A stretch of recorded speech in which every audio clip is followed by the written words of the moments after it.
अस्सलाम वालेकुम स्टूडेंट्स, सुनाए क्या हाल। अच्छा स्टूडेंट, आज हम बात करेंगे आइंस्टाइन की इस प्यारी सी मासूम सी छोटी सी इक्वेशन के ऊपर जो कि ये बताती है कि E is equal to del M C square.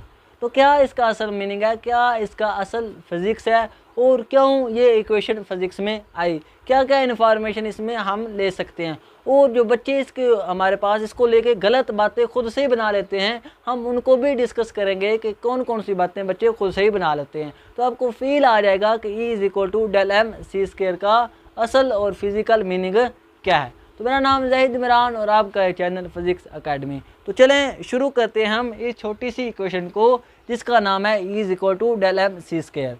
Einstein की छोटी सी इक्वेशन है लेकिन इसके पीछे ढेर सारी फिज़िक्स छुपी हुई है। आज हम उसी छुपी हुई फिज़िक्स को सामने लाएंगे।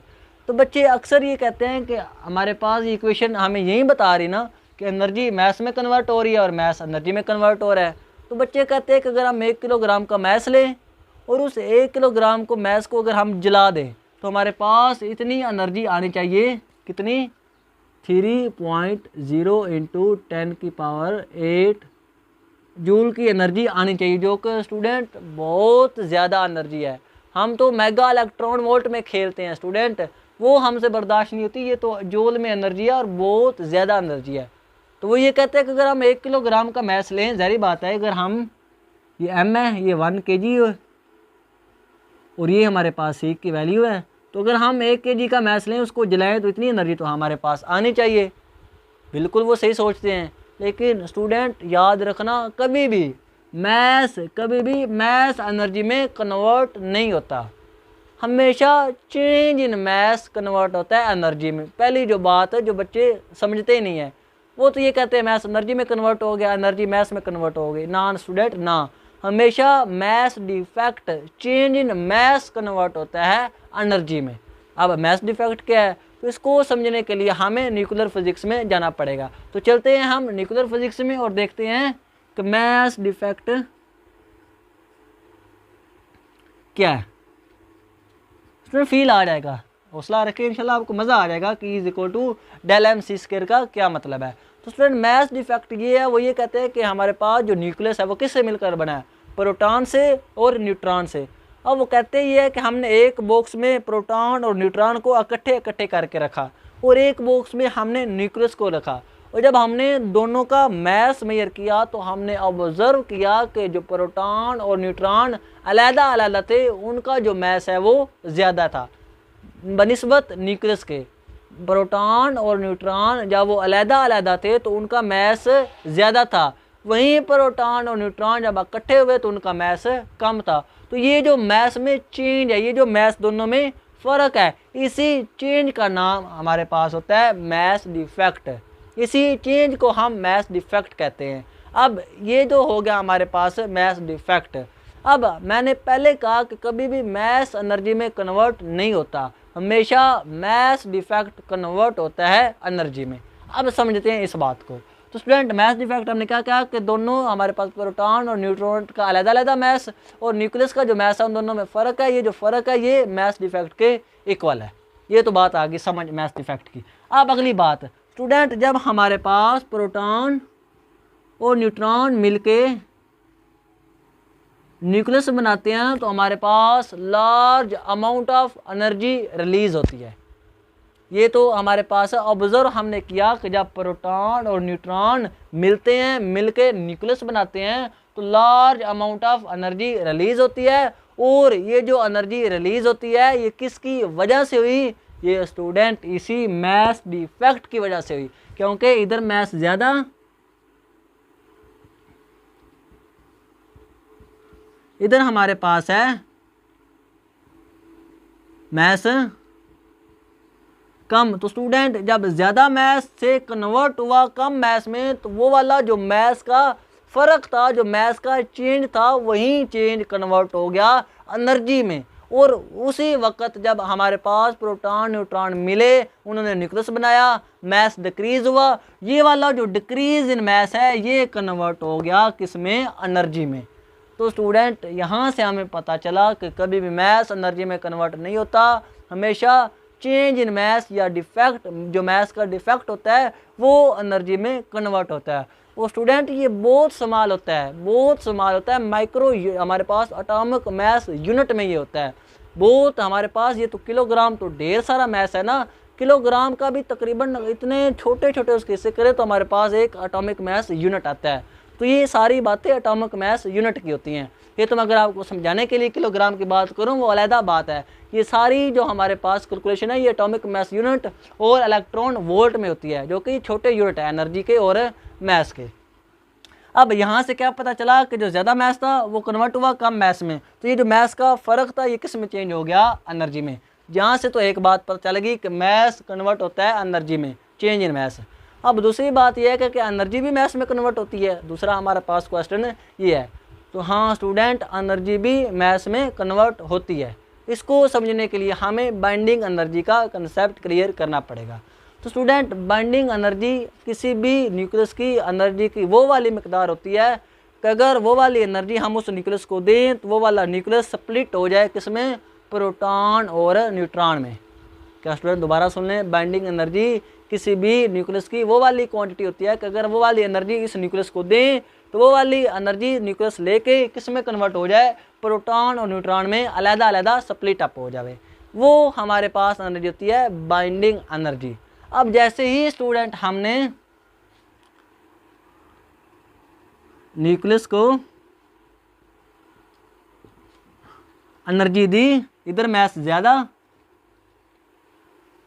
इधर मास क्या है, इधर मास कम, मास न्यूक्लियस है, इधर मास कम, इधर मास ज़्यादा। तो जैसे ही हमने न्यूक्लियस को एनर्जी प्रोवाइड की, एनर्जी दी, कौन सी एनर्जी, बाइंडिंग एनर्जी।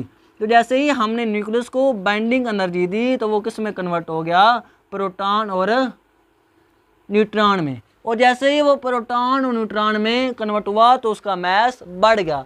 तो स्टूडेंट, ये जो इंक्रीज इन मास है ये किसकी वजह से आया, इस एनर्जी की वजह से। ये वाली एनर्जी मिली और ये वाला न्यूक्लियस मिला और इन दोनों ने मिलके प्रोटॉन और न्यूट्रॉन बना दिए जिनका मास न्यूक्लियस से ज़्यादा है। तो ये जो ज़्यादा वाला मास है ये कहाँ से आया, जो हमने एनर्जी प्रोवाइड की, जो हमने एनर्जी दी बाइंडिंग एनर्जी के फॉर्म में, वो वाली एनर्जी कन्वर्ट होगी किस में, चेंज इन मास में, मास डिफेक्ट में।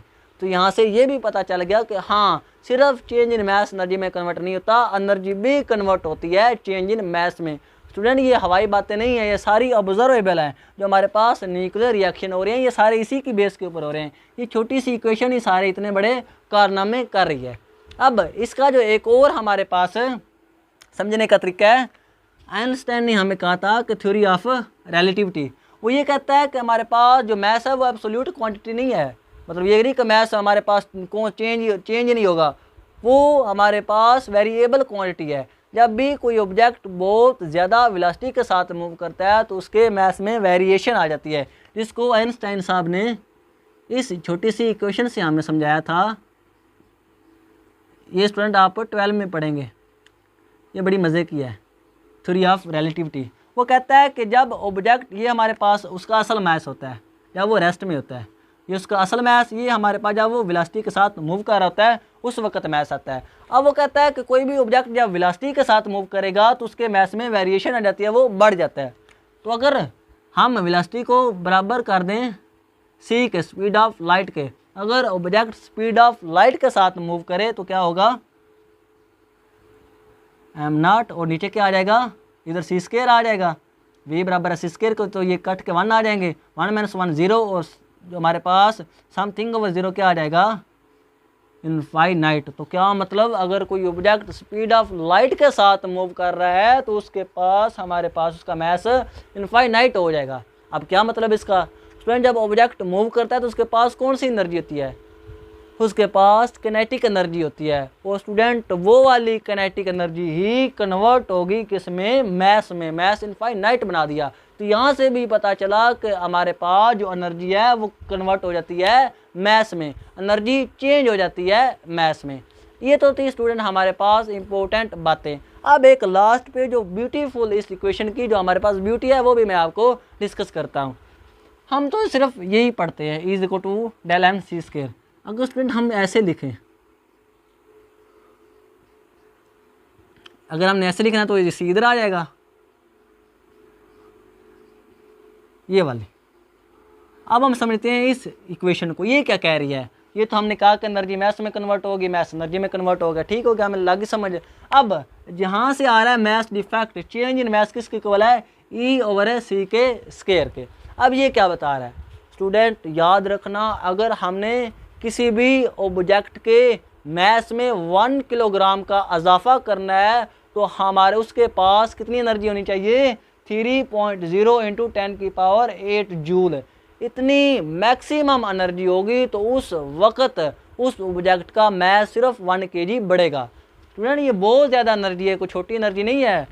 ये देख ले 1 इलेक्ट्रॉन वोल्ट किसके इक्वल होता है, 1.6 × 10⁻⁻19 जूल के। मतलब क्या, अगर हम 1 जूल के 10⁻19 हिस्से करें, 1 जूल के 10⁻19 हिस्से करें तो वो आता है इलेक्ट्रॉन वोल्ट। और मेगा इलेक्ट्रॉन वोल्ट क्या होता है, हमारे पास क्या होगा, इसमें से 6 कम कर दें तो वो तकरीबन हमारे पास आ जाएगा 19 है, तो इसमें से अगर हम 6 कम करें तो हमारे पास आ जाएगा 13। मेगा इलेक्ट्रॉन वोल्ट क्या है कि अगर हम 1 जूल के 10⁻13 हिस्से करें तो उस वक्त हमारे पास मेगा इलेक्ट्रॉन वोल्ट एनर्जी आ जाती है, जो कि स्टूडेंट बहुत ज़्यादा होती है। तो 1 जूल एनर्जी इतनी ज़्यादा होती है तो स्टूडेंट 3.0 × 10⁸ जूल कितनी मैक्सिमम एनर्जी होगी। और अगर किसी ऑब्जेक्ट के पास इतनी ज़्यादा एनर्जी हो तो उस वक्त उसका जो मैस है वो 1 kg बढ़ेगा। मेरी बात है, 1 kg बढ़ाने के लिए क्या करेंगे, ये c² है तो इसके पास एनर्जी भी इतनी ही होनी चाहिए।